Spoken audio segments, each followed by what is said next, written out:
About fetal afterbirth.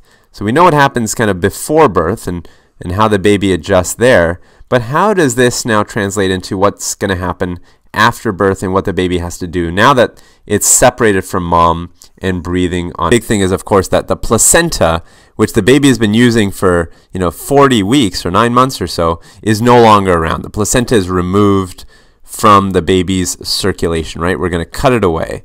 And the second big thing that's going to happen is that the lungs get used to bring in air for the first time. So the lungs take in air. So these are the two huge kind of things that are going to change. And these two things are going to end up affecting a whole lot of other things as well.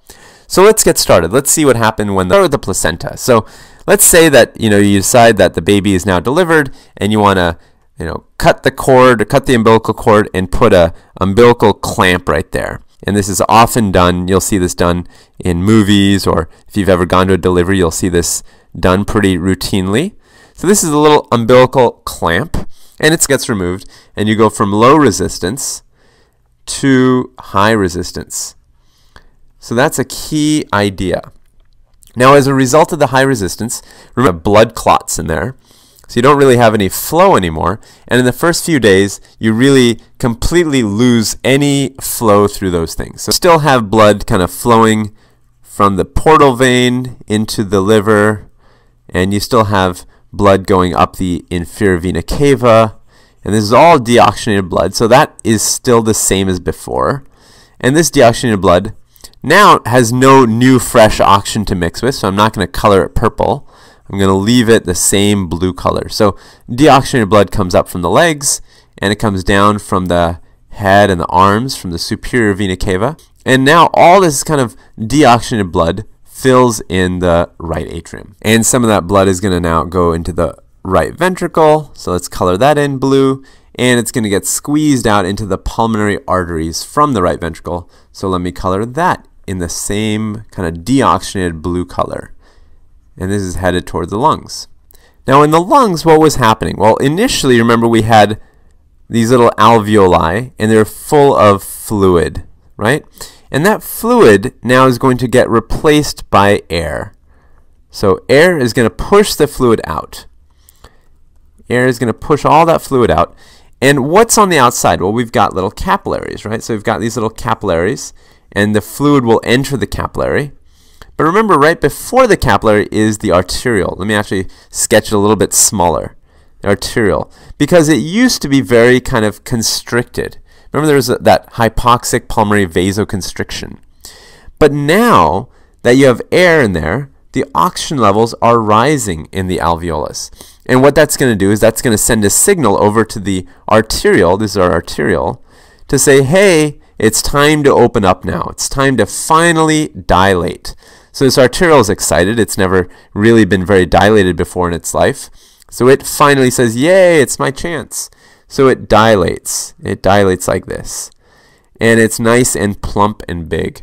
And when it gets big, what does that really mean? It means that the resistance has fallen. Resistance has fallen. So remember, the lungs used to have high resistance.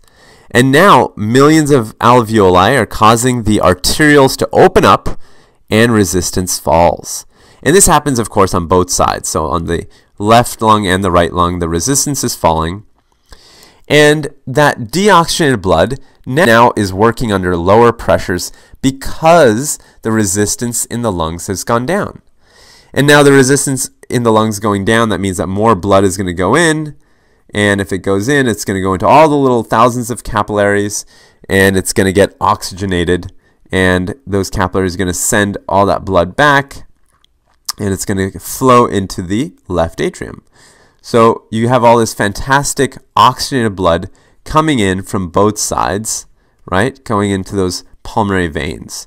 So now tons of oxygenated blood is dumping into the left atrium, which is different than before because you didn't have much flow through the lungs. So now you've got lots of blood kind of flowing in here. And at the same time, the pressures on the right side have fallen. Side are so low, this little flap of tissue, like a little valve, closes off. And so now you can actually see that this flap of tissue will do this. It'll close off because you basically have more pressure on the left side than the right side, and it pushes. And this happens actually in the first few minutes. It likes to go into the left ventricle. So it's going to go down here and get squeezed into the aorta. So let me show now oxygenated blood for the first time kind of getting into the aorta this way. And then you have the question of the ductus arteriosus. Remember, initially, the reason that blood was moving from the pulmonary artery into the aorta was because the pressures in the pulmonary artery were so high. But now the pressures are pretty low. Now oxygen levels are high. They're going to sense the increase in oxygen levels in the blood, and they're going to start getting twitchy. Well, it turns out the placenta actually makes a little chemical called prostaglandin. And when prostaglandin levels fall, when prostaglandin levels go down, then the ductus arteriosus also is more willing or able to close down. The prostaglandin levels go down. It's going to sense that. And so it's going to know that, hey, it's time for me to kind of close up shop and tighten down.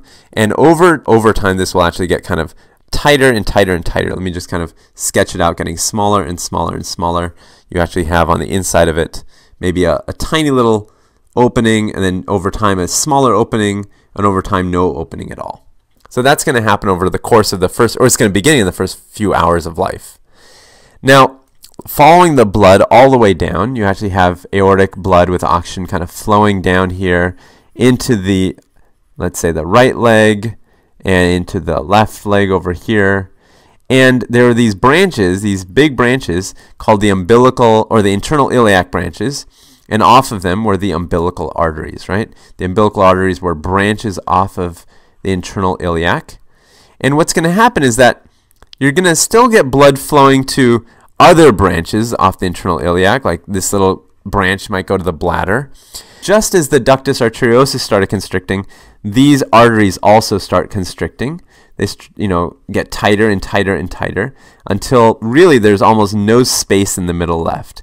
And that's how I'm going to kind of draw it fizzling out. So initially they get kind of more narrow, and then they get even more narrow as the muscles in the walls tighten and tighten and tighten, and they finally get